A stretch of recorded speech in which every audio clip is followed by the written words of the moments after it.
इस कार्यक्रम में हमारे मुख्य अतिथि अध्यक्ष महोदया, सचिव महोदया तथा इस कार्यक्रम की अध्यक्षता कर रहे विद्यालय के प्रधानाध्यापक महोदय तथा हमारे सभी सम्मानित अभिभावक, प्यारे बच्चों तथा हमारे सभी सम्मानित अभिभावक जो इस यहाँ पर उपलब्ध है, उन सभी को 78वें गणतंत्र दिवस की हार्दिक शुभकामनाएं। आप सभी को पता है कि आज हम लोग जो स्वतंत्रता दिवस मना रहे हैं, ये स्वतंत्रता दिवस को प्राप्त करने में हमारे कितने वीर सपूतों ने अपनी जान की बलि लगा दी है। इसलिए हम सभी को उनके जान की बलि को याद रखना है। इसलिए हम सभी शिक्षकों ने महात्मा गांधी, सुभाष चंद्र बोस के बारे में बताया, लेकिन मैं उस दो शख्स के बारे में बताना चाहूंगा जो इस धरती पर मैं जहाँ उपलब्ध हूँ, इसके यहाँ के जो तिलका मांझी चौक, आप लोग जिन नाम सुनते हैं, उस तिलका मांझी के बारे में 1857 में तो हमारे आजादी की चिंगारी जली ही थी, लेकिन 70 वर्ष पूर्व उन्होंने जिस समय अंग्रेज हमसे कर लिया करते थे, जमीन का कर लिया करते थे, उन्होंने उसके खिलाफ आवाज उठाई और शहीद हो गए। उनको हमें भूलना नहीं चाहिए। इसी भागलपुर की धरती के वो थे। दूसरा, हम अपने सारण के धरती को याद करना चाहेंगे, जयप्रकाश नारायण को। जयप्रकाश नारायण जो थे वह छात्र नेता बन के उभरे थे। उस समय उनकी उम्र कम थी, पढ़ने लिखने वाले बालक थे और भारत छोड़ो आंदोलन की आगाज हो चुकी थी। उन्होंने कहा, भोजपुरी में उन्होंने कहा कि हमारा पढ़ा लिखा बर्बाद बा, जब हमारा देश आजाद ना हुई तो सबसे जरूरी बा कि हम अपना देश के आजाद करा दी।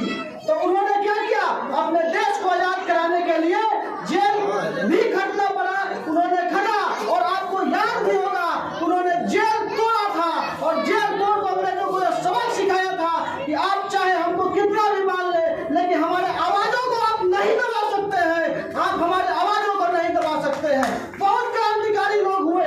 आप सभी सम्मानित अभिभावक जो यहाँ बैठे हैं, वह कृषि क्षेत्र से जुड़े हुए हैं और यही बिहार है, यही बिहार है, यही बिहार के कृषक नेता हुआ करते थे राजकुमार शुक्ल, जिन्होंने, आप लोग महात्मा गांधी का नाम सुना होगा, जिन्होंने महात्मा की उपाधि मिला था, यही राजकुमार शुक्ल, यही चंपारण आंदोलन था, तिलकटिया प्रथा को खत्म करना था और महात्मा गांधी को बुलाया गया और राजकुमार शुक्ल का देन है कि महात्मा गांधी को गांधी की उपाधि मिली। यही कृषक नेता थे। आज ये कृषि प्रधान देश है और हमारा ये ग्रामीण क्षेत्र के अधिकतर लोग कृषि से जुड़े हुए हैं। इसलिए हमको अधिक से अधिक मात्रा में बढ़ चढ़कर देश के आजादी में योगदान दिए हैं और देंगे।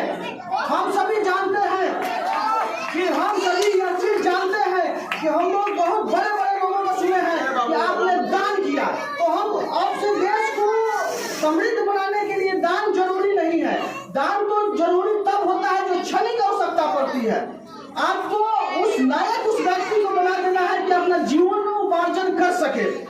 दान तो हमारे हिसाब से दो ही दान होता है। अगर मेरा जीवन रहे तो रक्तदान होता है, अगर मेरा जीवन रहे तो रक्तदान होता है और हमारे मरने के बाद अंगदान होता है। उसके अलावा मैं किसी भी दान को नहीं मानता हूँ और मैंने इस फील्ड में काम किया है। मैं रेड क्रॉस का अध्यक्ष भी रहा हूँ और आज भी प्रयास करता हूँ कि हम जरूरतमंद को खून उपलब्ध करा सकूं। इसी आजादी को सच्चे मायने में हम आजाद रख सकते हैं। हमारे जैसे शिक्षक, इन प्यारे प्यारे बच्चे, ये सब देश का निर्माण करते हैं। फौजी तो हमारे देश की रक्षा करते ही हैं, लेकिन हम सभी भी उनका अगर मनोबल बढ़ाएं तो हम देश को और आगे ले जा सकते हैं और विकासशील देश की तुलना में हम अपने देश को विकसित बना सकते हैं। और उम्मीद करते हैं आपसे कि आप इस देश को आगे बढ़ाने में आप सभी की भूमिका होगी। जय हिंद, जय भारत। इस चंद शब्दों के साथ मैं अपने वाणी को विराम देता हूँ। धन्यवाद सर को। काले गोरे का